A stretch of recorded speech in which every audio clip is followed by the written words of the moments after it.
Uyghur Genocide, a call to conscience and action. We stand at a moral crossroads where every delay and diplomatic evasion compounds the suffering of millions of Uyghurs, eroding our collective moral fiber. As global leaders prepare to gather for the upcoming 78th United Nations General Assembly in New York, they bear the weight of complicity through their silence regarding an active genocide. This genocide is meticulously executed by the Chinese government against the Uyghurs and other Turkic peoples in occupied East Turkestan, referred to as Xinjiang by Beijing. This isn't just a crisis. It's a struggle for life and liberty, casting a foreboding shadow over our shared humanity and demanding our immediate collective response. In a chilling affirmation of China's genocidal policy, Chinese leader Xi Jinping, during his recent visit to East Turkestan, reiterated, "We must combine an anti-terrorism and anti-secessionist efforts with legalized and regularized stability maintenance." These words are not mere rhetoric. They resonate with the unyielding echo of a genocidal campaign that has been unfolding since 2014, born from a sinister legacy of colonization and occupation that dates back to 1949. The grim reality on the ground goes beyond disheartening. It's a nightmarish dystopia that should shake our very core. Picture this: millions of Uyghurs are forcibly torn from their homes and thrust into Orwellian concentration camps and prisons, deceitfully labeled vocational training centers by the Chinese government.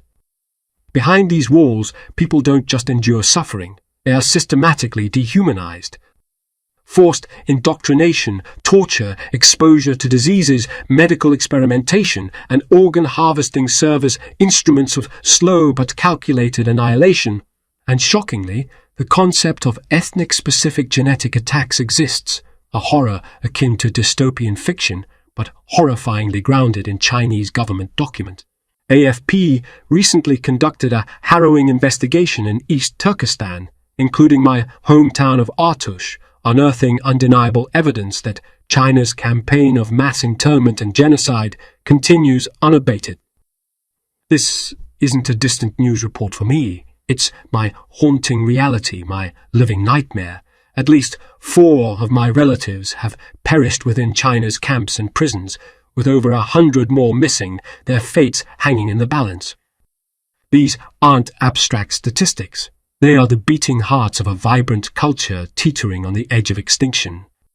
China's atrocities in East Turkestan span from slave labor and sterilization to state-sanctioned rape and the suppression of our culture and religion.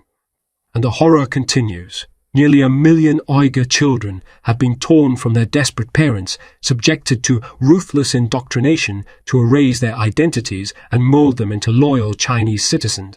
The United States government, along with the parliaments of Canada, the United Kingdom, France, and other Western nations, has rightly designated China's atrocities as genocide. Even the UN, in its 2022 report, was compelled to acknowledge that China's atrocities in East Turkestan may constitute crimes against humanity. Yet, the global response remains shockingly inadequate, bordering on complicity. The absence of a unified international reaction is indefensible, given the existing tools to combat such brutality. The 1948 Genocide Convention obligates all UN member states to prevent and penalize genocide. So, why is the world mostly silent? Reflect on the response to Russia's invasion of Ukraine. Swift sanctions, support for the Ukrainian people, and meaningful global responses ensued. However, when it comes to China, the international community, including democratic nations in West, appears to hesitate, if not acquiesce. This inconsistency undermines not only the moral standing of democratic nations, but also emboldens China to persist in its horrifying crime. We have reached a point where caution can no longer be justified. Comprehensive action is not an option, but a moral imperative. The United States and its democratic allies must use their collective influence to thrust this issue to the forefront of discussions at the United Nations General Assembly and the Security Council. The strategy to address this issue is clear.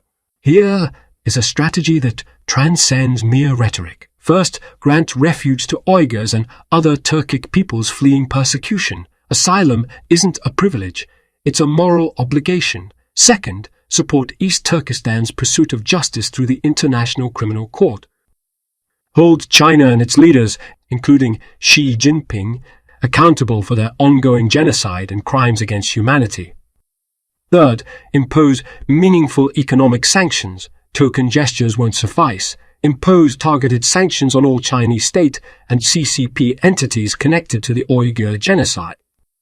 Fourth, intensify efforts to counter Chinese espionage and transnational repression against Uyghurs living in the diaspora.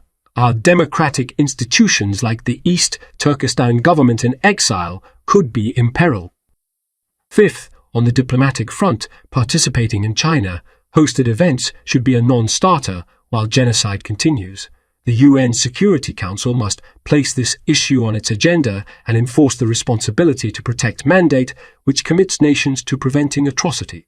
Lastly, and most crucially, the international community must address the root cause of this ongoing genocide, the Chinese colonization and occupation of East Turkestan. Mere condemnation of symptoms won't suffice. We must champion the decolonization of East Turkestan. This isn't an outlandish idea, but one rooted in the principle of self-determination, a cornerstone of international law. The East Turkestani people deserve the right to shape their destiny, free from the oppressive grip of foreign occupation. Anything less than supporting their right to independence is an implicit endorsement of a genocidal policy, masquerading as maintaining China's territorial integrity. We stand at a moral crossroads where every delay and diplomatic evasion compounds the suffering of millions of Uyghurs, eroding our collective moral fiber. The international community faces a defining moment that will not only shape geopolitics, but also define our essence as a global society. If democratic nations falter in resolute action against this flagrant genocide, we must question our values and principles. Our choices are stark.